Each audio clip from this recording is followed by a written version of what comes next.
ओम नमः शिवाय। माँ की ममता तो अनमोल है। रात के 2 बज रहे थे। फोन की रिंग बजती है।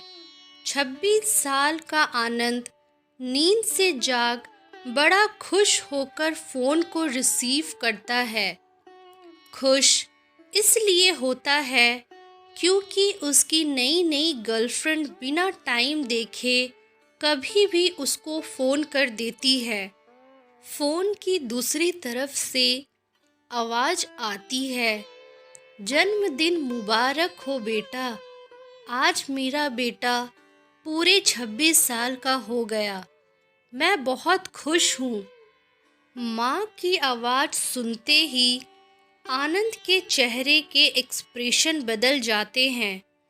वो गुस्से में बोलता है, माँ तुझे समझ नहीं आता क्या? इतनी सी बात के लिए मेरी नींद खराब कर दी। यह बात तो तू मुझे सुबह भी बोल सकती थी। इतना कहकर वह फ़ोन काट देता। थोड़ी देर बाद फिर से फ़ोन की रिंग बजती है। आनंद फिर से फ़ोन उठाता है और इस बार फ़ोन पर पापा होते हैं। आनंद इस बार आराम से बात करता है। थैंक यू पापा, आपने मुझे बर्थडे विश करने के लिए फ़ोन किया, वो भी इतनी रात को। पापा कहते हैं, नहीं बेटा, मैंने तुम्हें मुबारकबाद देने के लिए नहीं, बल्कि ये बताने के लिए फ़ोन किया है कि तुम्हारी माँ बिल्कुल पागल है। वो इतनी पागल है कि पिछले 1 महीने से मुझे हर दिन तेरा बर्थडे याद दिलाते आ रही है। वो इतनी पागल है कि तू हमसे सैकड़ों किलोमीटर दूर है, फिर भी उसने यहाँ पर खुद अपने हाथों से तेरे लिए केक बनाया है। ऊपर से ये जिद कर बैठी है कि जब तक तुझे विश नहीं कर देती तब तक ना खुद खाना खाएगी ना मुझे खाने देगी। आनंद सब ध्यान से सुन रहा था और उसे ये महसूस भी हो रहा था कि उसने अपनी माँ को फॉर ग्रांटेड ले लिया था। वो बोला, नहीं पापा, माँ बिल्कुल पागल नहीं है।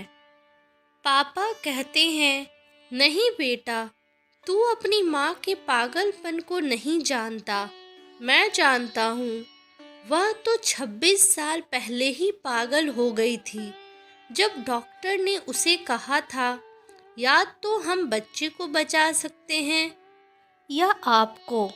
उसने बिना 1 सेकंड भी सोचे बच्चे को बचाने का फैसला ले लिया और मुझे भी कसम देकर उस फॉर्म पर साइन करने के लिए मना लिया था, जिस पर लिखा था उसकी ज़िंदगी इस ऑपरेशन से खतरे में और अगर उसे कुछ होता है तो उसके जिम्मेदार डॉक्टर नहीं होंगे। अब तू ही बता, बिना तुझे देखे जो औरत तेरे लिए मरने को तैयार हो जाए, उसे हम पागल नहीं कहेंगे तो क्या कहेंगे? इतना कहकर पापा ने भी फ़ोन रख दिया।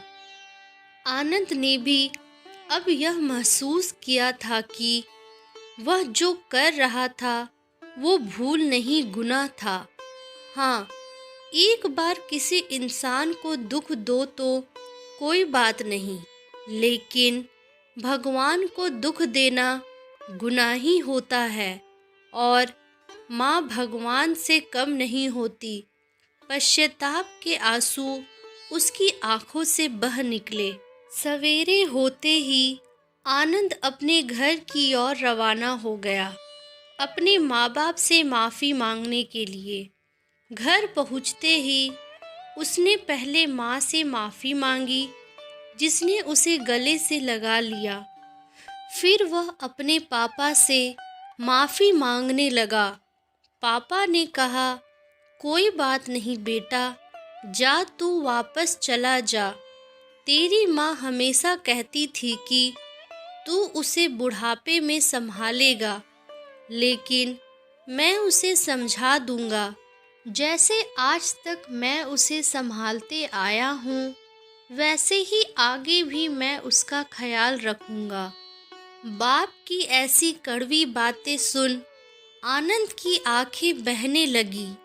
वे सर झुकाए अपने बाप के सामने चुपचाप खड़ा रहा। उसे भी यह समझ लेना चाहिए, जो बेटा उसके एक फ़ोन करने से परेशान हो जाए, वह उसे उम्र भर क्या संभालेगा। अपने बेटे को परेशान देख माँ आगे आती है और पापा से कहती है, जाने दीजिए, माफ़ कर दीजिए, हमारा ही बेटा है। माँ की ममता का मोल ना कोई लगा पाया था, ना कोई लगा पाएगा। 9 महीने प्रसव की पीड़ा सहन करके हमें नई जिंदगी, नई दुनिया में लाने वाले माँ ही हमारी हर गलती को माफ़ कर सकती है। धन्यवाद। इस वीडियो को लाइक सब्सक्राइब ज़रूर करें।